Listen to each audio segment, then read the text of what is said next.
नमस्कार, आप देख रहे हैं नवांबे न्यूज। मध्य प्रदेश के बहुचर्चित नर्सिंग कॉलेज फर्जीवाड़े से संबद्ध लॉ स्टूडेंट्स एसोसिएशन अध्यक्ष विशाल बघेल की जनहित याचिका पर सुनवाई करते हुए माननीय उच्च न्यायालय ने कड़ा रुख अपनाया।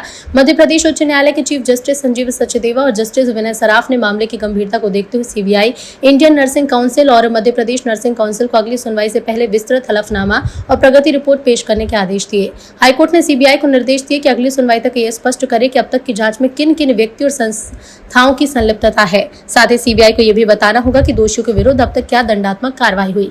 इंडियन नर्सिंग काउंसिल और मध्य प्रदेश नर्सिंग काउंसिल को विशेष रूप से उन अधिकारियों के विरुद्ध उठाए गए कदम की जानकारी देने को कहा गया जो समय समय पर अनुपयुक्त और मानक विहीन कॉलेज को मान्यता देने के लिए जिम्मेदार थे। संबंधित प्रतिवादियों को एक विस्तृत हलफनामा दाखिल करना होगा जिसमें स्पष्ट रूप से उन प्रशासनिक और कानूनी कार्रवाई का विवरण हो जिन कॉलेज को अवैध रूप से फलने फूलने देने वाले अधिकारियों पर की गई।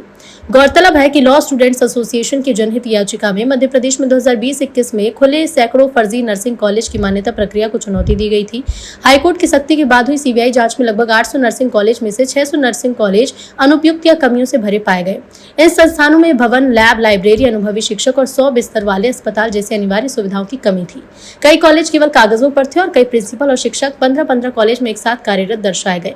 मामले में याचिकाकर्ता एसोसिएशन ने आवेदन पेश कर आरोप लगाया कि छात्रों के भविष्य से खिलवाड़ करने वाले कागजी या मानक कॉलेज में जीएनएम कोर्स संचालित करने वाले जो 117 नर्सिंग कॉलेज सीबीआई जांच में अपात्र पाए गए थे, एमपी नर्सिंग काउंसिल उनके छात्रों को सूटेबल कॉलेज में ट्रांसफर करने के स्थान पर उन कॉलेजों की अंतिम वर्ष की परीक्षाएं ले रहा है। दूसरी ओर एमपी नर्सिंग काउंसिल ने आवेदन पेश कर परीक्षा और परिणामों की घोषणा की अनुमति मांगी। हाईकोर्ट ने दोनों आवेदन लंबित रखते स्पष्ट किया कि नर्सिंग शिक्षा की गुणवत्ता और भविष्य के साथ खिलवाड़ करने वाले किसी भी जिम्मेदार व्यक्ति को संस्था को बख्शा नहीं जाएगा। मामले की सुनवाई अब 12 मई को होगी।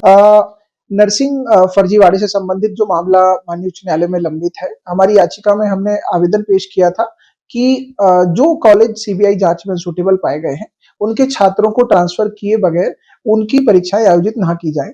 वहीं दूसरी ओर नर्सिंग काउंसिल ने आवेदन पेश किया था जिसमें उन्होंने कोर्ट से अनुमति मांगी थी कि कुछ परीक्षाएं जो नर्सिंग की आयोजित की गई थी उनके परिणाम घोषित करने दी जाए और कुछ परीक्षाएं जिनका आयोजन प्रस्तावित था वो लेने दी जाएं।